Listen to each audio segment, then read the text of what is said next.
apologize for being a little bit late here, but my goodness, what did we just witness? Oh, I love the NBA. I love sport. There's a lot of crap going on at the moment, obviously, after what we saw, what I woke up to today, Australian time, with the whole Terry Rozier, Chauncey Billups stuff with the gambling and the illegal poker tournaments, man. Like, let's just move on from that for a second and just appreciate how good the game can be and how good sport can be. Imagine going into this saying that Denver would come in to Chase Center. Aaron Gordon would go for 50 points on 10 of 11 3-point shooting, which in itself is just stupid. Like, absolutely ridiculous. I was like all of you would have, I was just watching this thinking, this guy cannot miss. What is going on? He goes for 50. Nikola Jokic has a triple-double. Jamal Murray has 25 and 10 assists. And imagine saying all of that and then saying the Warriors won. Like, Denver had Gordon go for 50 on 10 of 11 from 3, Jokic have a triple-double, and Murray have 25 and 10, and the Golden State Warriors still won the game. Stephen freaking Curry. We're in year 17 of this, but it does not get tiresome whatsoever. It's still as thrilling as it's ever been. The shot making down the stretch was ridiculous. He hits the game-tying 3 with just over a minute to go. Then Gordon hits the wing 3, his 10th. And you're like, I was there, like, Warriors took a timeout, and I'm there thinking, that's it. Like, this is the Aaron Gordon game. I was actually kind of okay with it. I was like, the Warriors have kind of played okay. Aaron Gordon's just gone off his head. It's just ridiculous.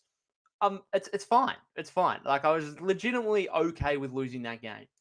And then Steph just comes out and hits just another absurd 3.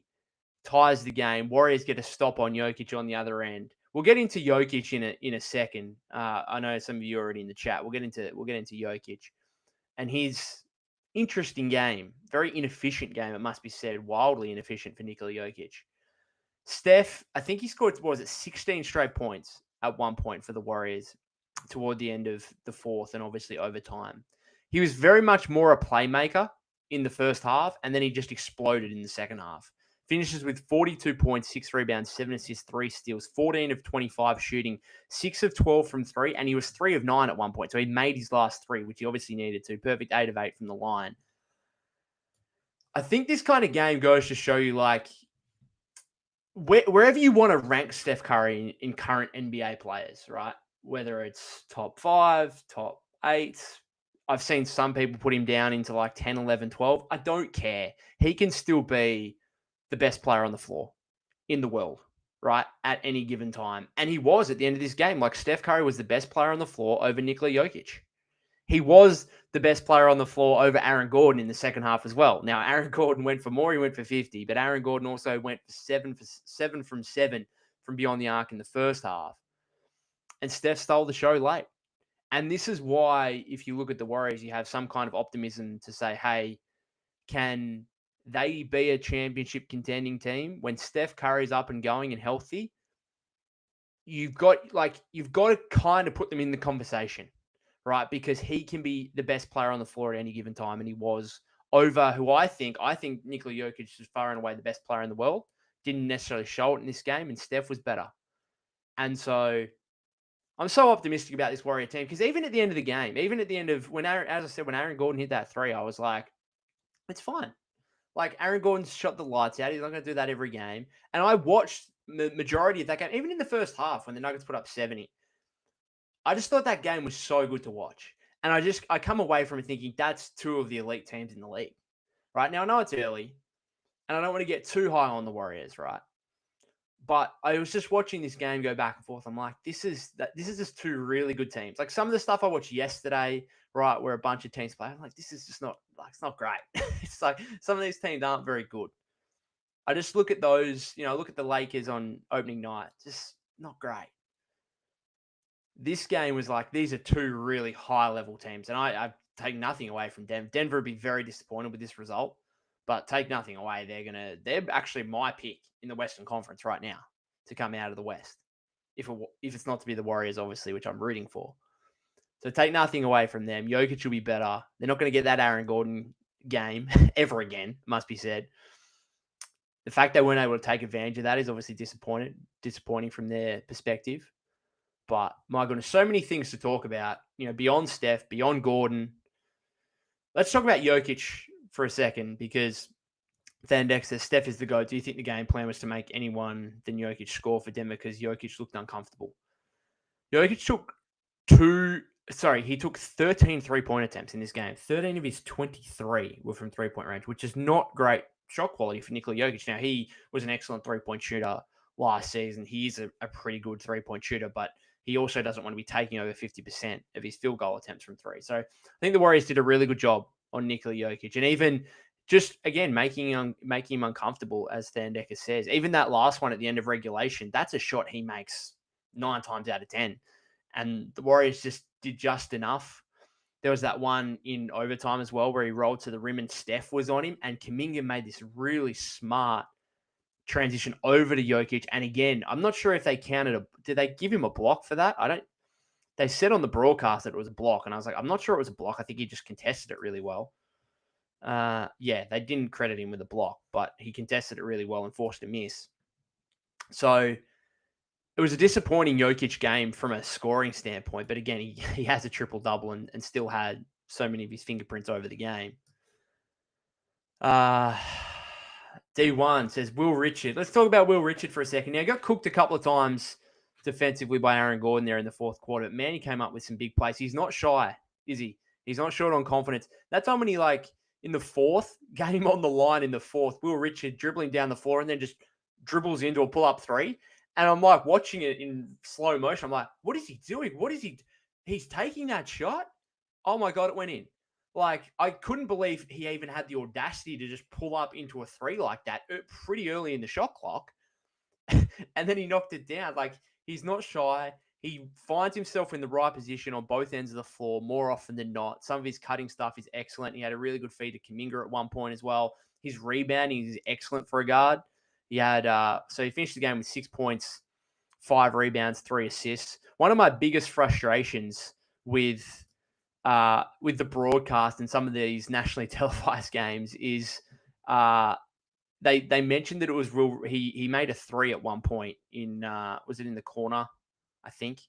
He made a 3 at one point, and they were like, oh, that's his first career NBA 3-point. I'm like, no, it's not. He made one against the Lakers, so it's a bit frustrating. But anyway, he was excellent, and he's just going to play more and more. Again, he played more minutes than Gary Payton II, and the GP2 stuff I just don't love right now. The Warriors, it's a pretty short rotation right now when you consider Payton plays 11 and a half minutes, and a couple of those minutes came at the end of the first half when Kaminga was in a bit of foul trouble. And then Quentin Post played 4.5 minutes in this game. 4.5. It only took 2 games for them to wipe away the Al Horford plan of 20 minutes. It's no, we need him down the stretch to guard Jokic. We need him in overtime now. Al Horford plays 29 minutes in the game, 9 more than what the limit should be. But you know what? That's kind of what I expected. If you're going to rest him second night of back-to-backs, he should play more minutes on the first night. He should play the 28, 29 minutes he played. And of course, it would have been 23, 24 had he had the game not gone into overtime. But a couple of huge threes from Al Horford. One in the fourth, one in overtime, goes 3 or 4 from distance, 13 points. The value in that guy. I mean, it took 2 games. We saw it in the first preseason game, to be fair. But we saw it. This is the first real big-time game where Al Horford makes a huge impact. Just sensational. I mean, again, it's a short rotation, but the top 5, the guys that close, and I love, credit to Steve, man. I know Steve gets a lot of criticism, but he closed with the right group. He really did. It was Steph, and it was Butler at the 2, Kaminga at the 3, Draymond at the 4, Horford at the 5. And you'd argue Horford's a better catch-and-shoot threat than Pods. So, yeah, Pods can put it on the floor, but you need Horford for defensive purposes. It was the right group. Credit to Steve for that. And I want to see more from that. That might be Golden State's best 5. That should be the lineup that closes most often, right? Because on both, it just gives you two-way versatility. I think he closed let me just go back. I'll get into your comments in a second. I apologize. But I think let me just see when that group closed the game. So the final subs were made. Draymond came in for pods at the 350 mark. Warriors down 7, right? They basically, aside from the final offensive possession and the final defensive possession where they went offense for defense kind of thing with their substitutions, aside from that, that was the group that closed, and they go from down 7 to winning in overtime by 6. That's a plus 13 essentially for that group. That's the group I want to see more often. Now, you could perhaps put Moody in the Kaminga spot, but man, JK, it wasn't an exhilarating game by any means. He didn't, explode for 20 or 25, but he's just doing the right things, isn't he? I literally had a tear in my eye, when he made that feed to a cutting Draymond in the third quarter, where he's like posting up Murray, taking his time, being patient, and then he just had this gap to find Draymond for the cutting layup. And I was like, that epitomizes the improvement and the passing we've seen from Jonathan Kaminga, and just the patience and letting the game come to him, not forcing things. I was like, man. And then, he gets rewarded with that transition layup. I thought he rushed. He had that layup, I think, was that at the start of overtime, I think, or maybe was it late in the fourth? I think it was overtime, start of overtime, when he missed the layup, got the offensive rebound, and then rushed it and missed the putback opportunity. But some of his defensive stuff, again, that one that I mentioned before where Steph got switched on to Jokic and then Kaminga came over just at the right time. He had another one. He had at the end of...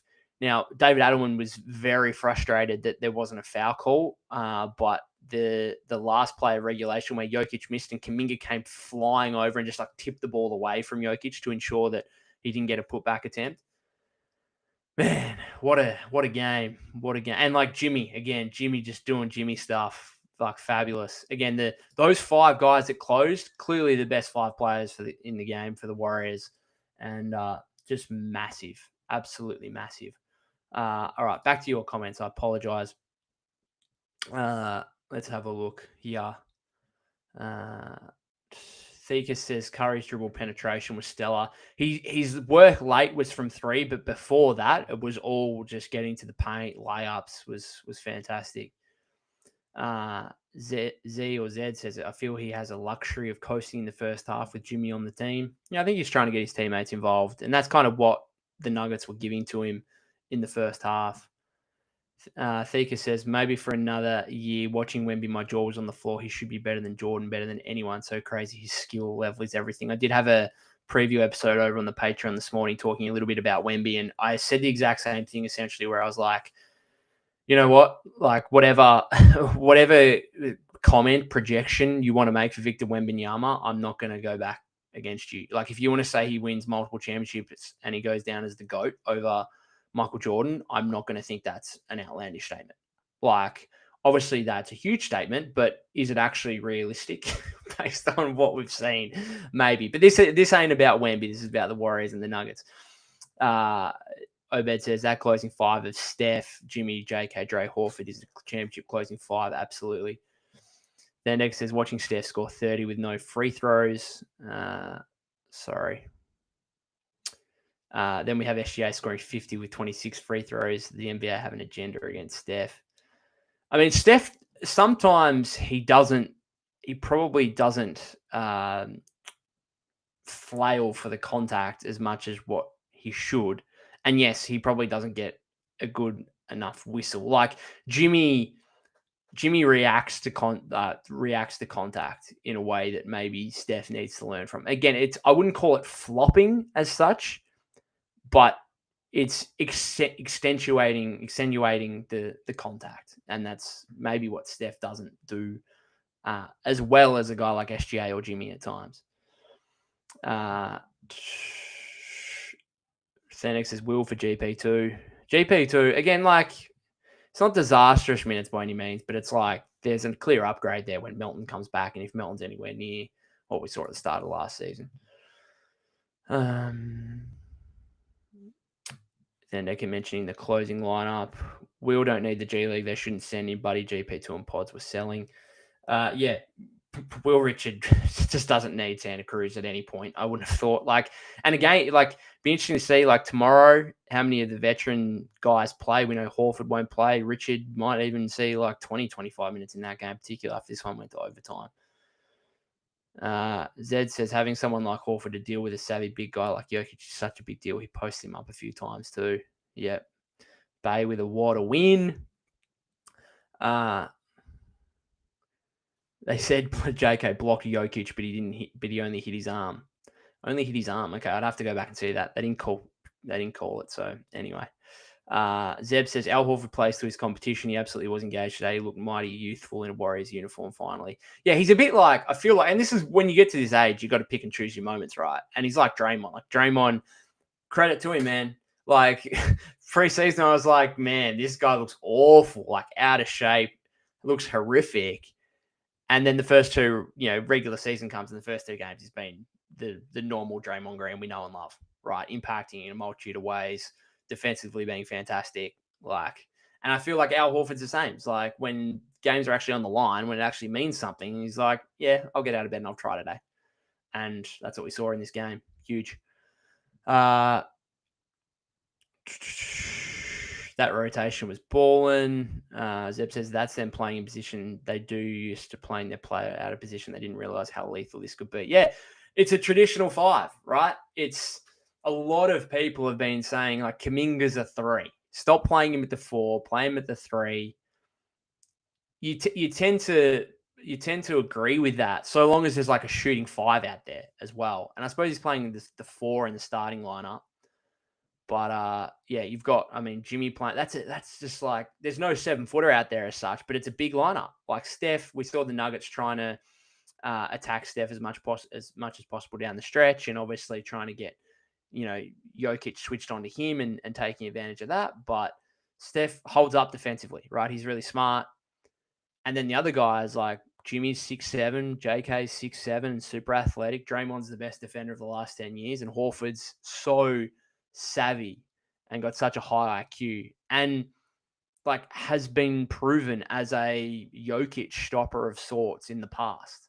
Not Jokic is still going to get his numbers. Today, he still had a triple-double, but trying to make him inefficient, trying to make things as uncomfortable as possible for the 3-time MVP, who again I believe is the best player in the world. Fenix says watching us leave AG open made me so mad. Well, so I'm going to put my hand up and say, I look at Aaron Gordon's 3-point shooting numbers from last season, and I'm like, well, yeah, he shoot 43% or whatever it was from beyond the arc. You had that massive, a couple of massive shots in the playoffs. Obviously the dunk against the Clippers, and then the massive 3 at the end of the game 1 against the Thunder. But I still went into it thinking, hey, if you're going to give up something in this Nuggets offense, an Aaron Gordon 3 is probably what you want to give up. If you're going to double Jokic, get the ball out of his hands, rotate defensively, if you're going to give up an Aaron Gordon triple, that's kind of what you need to do sometimes, simply to stop Jokic. And I'm watching the first few go down. I'm okay, it's time to change this now. You can't. The guy was absolutely on fire, just absolutely ridiculous. And maybe it's just legit. Maybe he is just a legit 40% 3-point shooter. When you start the season 10 of 11 from 3-point range, he could miss. He could start shooting 30% from 3 for the next 10 games, and his percentages would still be great, just based on the fact of going 10 of 11 in game 1. It's absolutely ridiculous. Then Dex says, "Do you think the vets rest today?" Yeah, we'll wait and see. If you look at the minutes in this game, we had obviously Horford won't be there. Jimmy played 38.5, Kaminga 36, Draymond 34-20, Pods 34, Steph 37. It's not huge. It's less than what, if you look, Gordon played nearly 39, Jokic played 41. Christian Brown felt like he didn't do much in this game. 6 points, 4 rebounds, 2 assists, 2 turnovers, 5 fouls in 38.5 minutes. Pretty irrelevant game. Murray played 40. So, I don't know.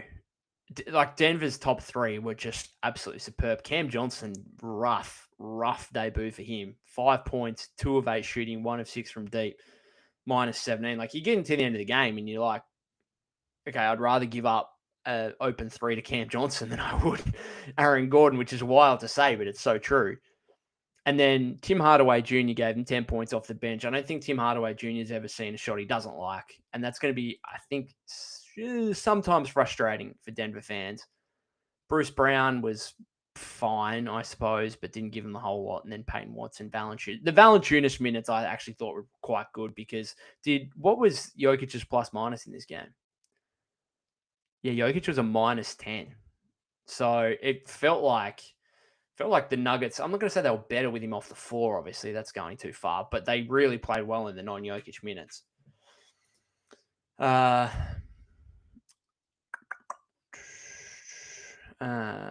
Sorry, getting back to your comments. Theka says, Draymond Green still got it. Played great D. Absolutely.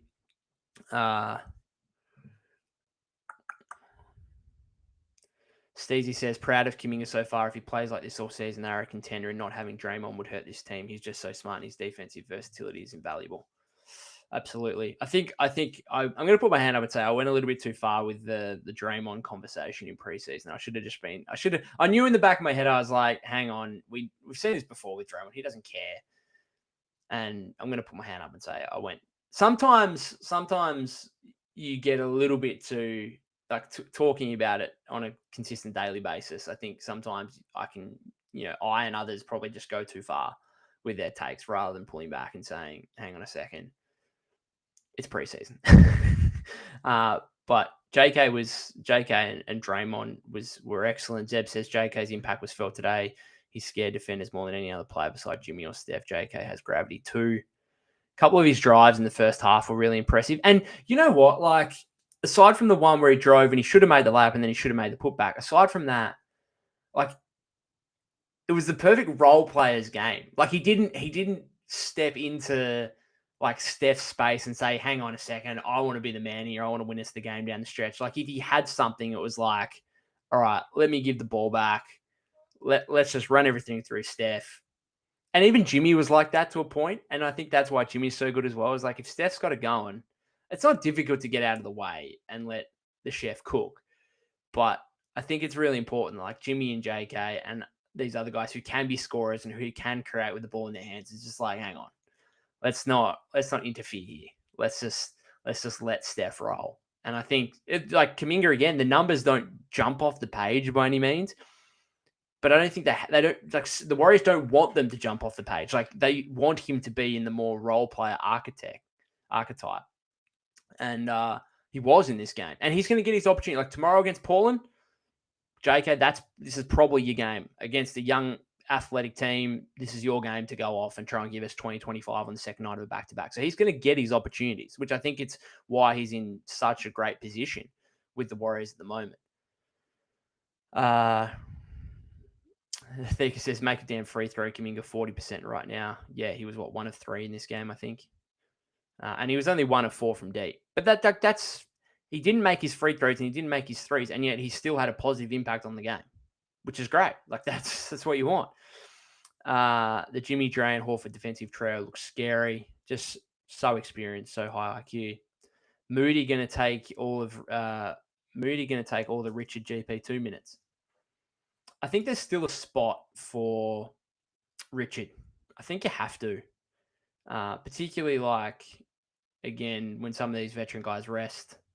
Melton will come back. Maybe that pushes him out. My biggest question is still the center position, where like TJD's out of it and Post is playing 4.5 minutes. Quentin Post, imagine saying Quentin Post in the first 2 games of the season hasn't taken a single field goal attempt in the first 2 games of the season. You'd be like, what? That's all he does, though. Like, he just takes threes. That's his biggest strength.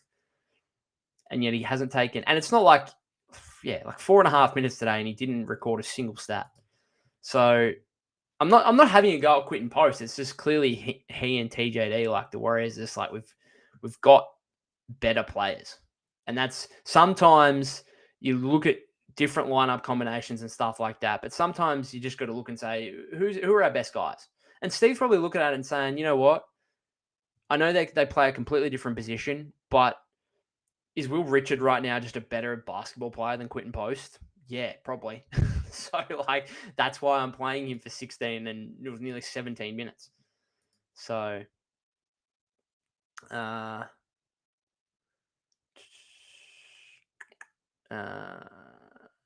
Zeb says, Dre, yeah, JK is perfectly fine with this role. He feels appreciated just being on the floor with meaningful minutes. Yeah, like, he ain't going to complain if he's playing over 36 minutes and closing games with the veteran quartet. Brody says, I'm assuming I'm late. Good to be following you for another season this year. Pod's going to go on a deadline for Kessler because Richard looks the part. I ain't going to start on that. You know what I mentioned that the other day. Look, with back-to-back wins, I don't want to talk about. I'm very careful about talking about trade stuff when things are rolling. Like you won 2 games against 2 teams that you think will be played. Like I think Denver might be the best team in the West. They look really good today, and so did the Warriors. That's what I take from the game. So I don't want to. Warriors look good right now, and until they look bad, I don't really want to necessarily talk about trade stuff. Thika says Kessler went off first game, 2 of 2 from 3 and 4 assists. Yeah, I was watching it and I was like, it would be nice. It would be nice. I don't know. That's the thing. Maybe the other side of the equation is that you're rolling this well that you actually kind of think you might be, because part of that is if the Warriors start looking really bad at some point, just look so far away from championship contention, then it's kind of like, well, what's the point of a trade in that situation?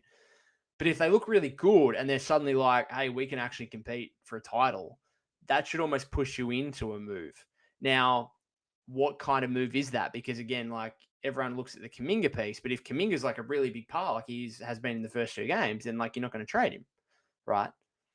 It's super fascinating. Like Stevie says, is there, the other day, is there a way to go and get Walker Kessler where you're just giving up draft capital, where it's like, I don't know, TJD and Guy Santos for and the draft capital for Walker Kessler? I don't know, maybe. But yeah, he looked.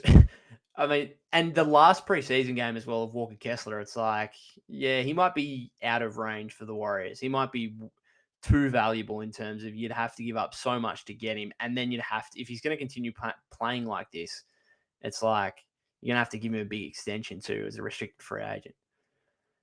Zed says this just isn't the game for Post. I'm interested to see what happens tomorrow. He's going to get big minutes tomorrow against the Blazers, and he's going to have to be important because obviously Donovan Clingan, Young Hansen. Don't know what Tiago Splitter is going to do with the Blazers rotation. We'll wait and see. Oh man, I woke up this morning just reading the notifications. I was like, what? Just another normal overnight for me. Sleeping on all this NBA news. Brody says, honestly, ship out any of Pod's TJD GP2 for Kessler. Well, GP2, I suppose, is the other one you could potentially put in a deal. Sick Vic says 37 and still playing really energetic. Absolutely. I mean, we always talk about LeBron and his longevity and the fact that he spends so much time on his body and stuff like that. I feel like Steph gets underrated in that aspect. Like, just in such good physical condition to be able to do this. Year 17 we're in, aren't we? And 37 years old. It's incredible. I went for a run today. I went for a 12K run on the treadmill this morning. I was watching the Thunder Pacers game on the treadmill. Just went for a 12K run in, which is for you guys in America. What's 12Ks? Like 8 miles, I think. Went for like an hour, and now my back is just going to kill me for the next week. And I'm 10 years younger than Steph. Zeb says they would love to have a center they can rely on when Horford resting or sitting, so I'll move for a big as a must. Well, how about the Luke Cornett news? The Warriors try to go out after Luke Cornett in free agency, apparently. Obviously, he's gone to the Spurs. I'm really interested. Was that they didn't have the money necessarily to get him and Horford? So was that like a backup plan for Horford? Was there some way they were trying to get both? Really interesting. So I hope that's a kind of signal that because I still do look at the center position and say, hey, to get through a long regular season, we've got 80 games to go and get another big. Brody says, just overreacting to what I see. Got to feel good as a Dubs fan, though. Shout out Kaminga. He's playing insane. Looks to have fully bought in, and it's making him look so much better as a player. Imagine just even a month ago. Imagine a month ago saying, yeah, Jonathan Kaminga's like starting and averaging 35 minutes a game on this Warrior team through the first two games. And they've won both games like against like one really comfortably over the Lakers, like clearly dominated the game in the second half. And then beat a Denver team who had Aaron Gordon go for 50 points.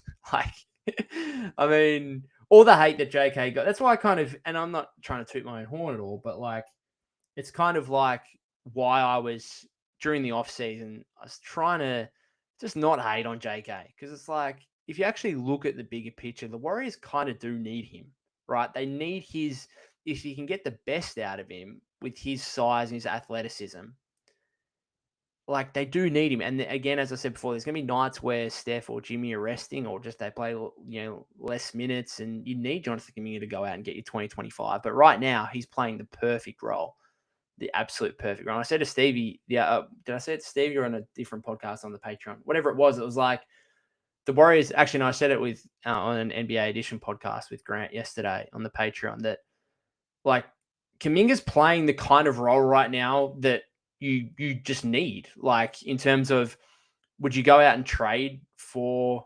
Like if the Warriors were to go out in the trade market, they're looking for a Trey Murphy the third who's 6'7" long, athletic, right? Well, yes, Kaminga doesn't shoot it like Trey Murphy the third, but he's probably he could be a better on-ball defender. And this is the kind of guy you need. And everyone's like looking at the trade market. It's like, well, maybe it's just Kaminga. If he's going to play like this, maybe that's just the gap you're filling. It's why I've thought about, and others have thought about, well, could you just trade Kaminga for Wiggins? Because that's kind of the guy you need. But Kaminga could just be Wiggins. He could. He's playing a primary point of attack defense right now, rebounding at a high level, which is something that he and Wiggs, to be fair, have never really been able to do consistently. Wiggins did it for a playoff run that helped win a championship, to be fair. Like, can you stick an open three? Well, Kaminga went 4 of 6 in game one, right? Like, and we know Kaminga's got some of the same kind of shot creation ability as Andrew Wiggins, right? So maybe that's just Jonathan. If Jonathan Kaminga's Andrew Wiggins on this team, that's great. Because imagine if you put Andrew Wiggins with Steph Curry and Jimmy Butler right now, it'd be a perfect role for him. If he had to be more than that, that's where it gets troublesome. But right, you're not flipping Jonathan Kaminga for Andrew Wiggins right now because Kaminga is playing the perfect Wiggins-esque role, essentially.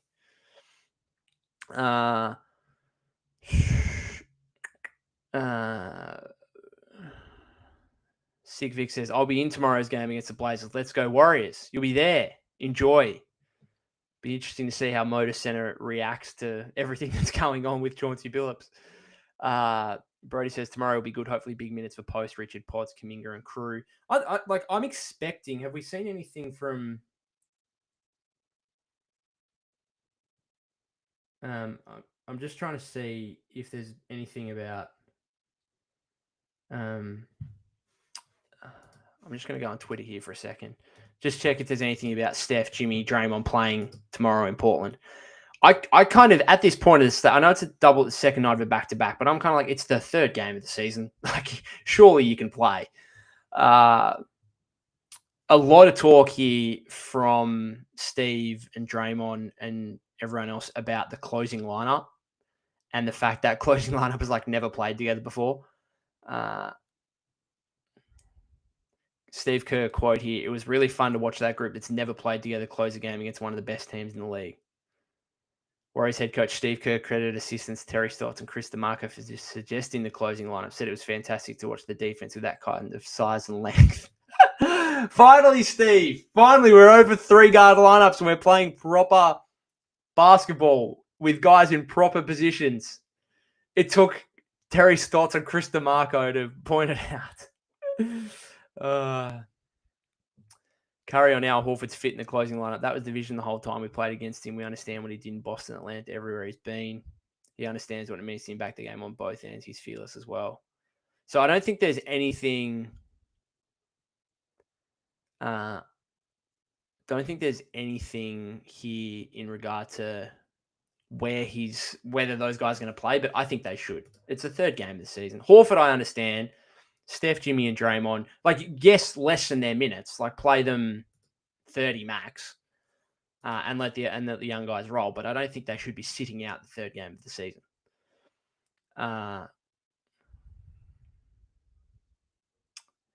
All right, I'm going to finish it up here in a sec, guys, because I've actually got to go out for dinner. It's nearly 5 o'clock here. Brody says Kaminga living up to the Jaylen Brown draft comparisons.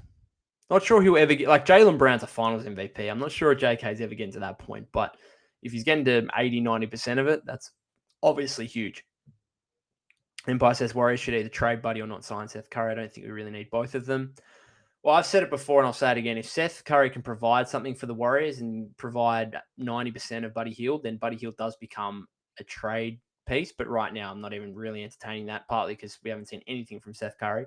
And secondly, because Buddy Hield is like so loved on this team that if you trade a Buddy Hield, I feel like you're also losing some team morale, which is weird to say, but it's actually true. Obviously, the tandem between him and Jimmy is something. Brody says, agreed, Empire. However, I think Seth will be a locker room guy more than a guy that plays. Yeah, we'll wait and see. Zeb says his on-ball defending is underrated going into top players. It's been looking mighty well one-on-one. I'm assuming that's in regard to Kaminga. His defense has been, I mean, he's just like every criticism you've had about Kaminga in the first 4 years has like disappeared over the first game. It's like, oh, the guy can't lock in defensively. Well, yeah, he's been locking in. Like even against Luka goes for 43 on opening night, but he was still actually quite good, I would say. Like he was definitely the best answer for Luka, even though there wasn't really a great answer. And then did a reasonable job in this game. Oh, well, he doesn't rebound consistently. Well, he's averaging 7 over the first 2 games. Oh, well, he doesn't pass the ball. Well, he's averaging 4.5 assists through the first 2 games. And some of the passing is like the one to Horford on opening night, the little dump off was excellent. The pass to Green in the third quarter was unbelievable. Like, just every criticism is almost like going out the door right now. Oh, the 3-point shooting's not there. Well, he went 4 of 6 on opening night. Brody says Kaminga has been absolutely crashing. He's getting so many tips and almost O boards, but his effort is top tier. Only going to grab more with more reps. Yeah, been huge. Says, I think we should be thankful for the Chauncey situation back-to-back against a young athletic Blazers team. Chauncey had them clamping on defense. Hopefully they're disorganized now. It's going to be fascinating to see what the ramifications are. Yeah, it's going to be really interesting. Winning this game, like obviously you'd think like Portland are a worse team than the Warriors, so you want to win that matchup. But it would have kind of hurt if you lost this game and then you kind of got to go in and try and steal one back against Portland. I know it's only earlier in the season, but all these things matter. Zed says, I'd even argue it was the right gameplay. AG isn't going to shoot like that again. Kept Jokic out of rhythm. Jokic missed a lot of easy ones because everyone else was scoring. It's difficult to make clutch baskets when you haven't shot much. He did shoot 23 times, to be fair, but like 13 3-point attempts. Crazy. Anyway, guys, I'm going to finish it up there. I'm going out for dinner tonight, and then I'm going away for the weekend. Obviously, it's Friday night here, Australian time, so I won't be able to do a live stream after tomorrow's game. Obviously, I'll still be watching it from outside my house, obviously, and covering it on bluemanhoop.com, where you can check out my coverage there. Thank you very much to those of you that have tuned in to the live stream and commented. It's much appreciated. If you haven't subscribed to the YouTube channel already, that'd be greatly appreciated. I'll put this up on podcast feeds as well. If you haven't checked out the Patreon and would like to support my work and get access to more content and giveaways and stuff like that, be greatly appreciated as well. Instagram and TikTok, Golden State with Mates. Twitter, @POC252. That's basically it. Appreciate everyone again. Empire says, I know TJD ain't really been good, but I kind of feel bad for him. I thought he would actually get playing time this season. I thought TJD was actually all right in preseason. I think TJD might get minutes tomorrow. That's my call. Him and Post. Fascinating to see how they go. I'm kind of glad they're going to be coming up against a couple of young centers. It's not like they're coming up against Jokic or anyone or Karl Anthony Towns or anyone. They're coming up against Donovan Clingan and Young Hansen, who are both young centers in their own right. Anyway, guys, thanks very much. What a massive game. What a performance from Steph Curry. What a performance from Aaron Gordon. But the Warriors get the dub 137-131 in overtime. Until next time, thanks again.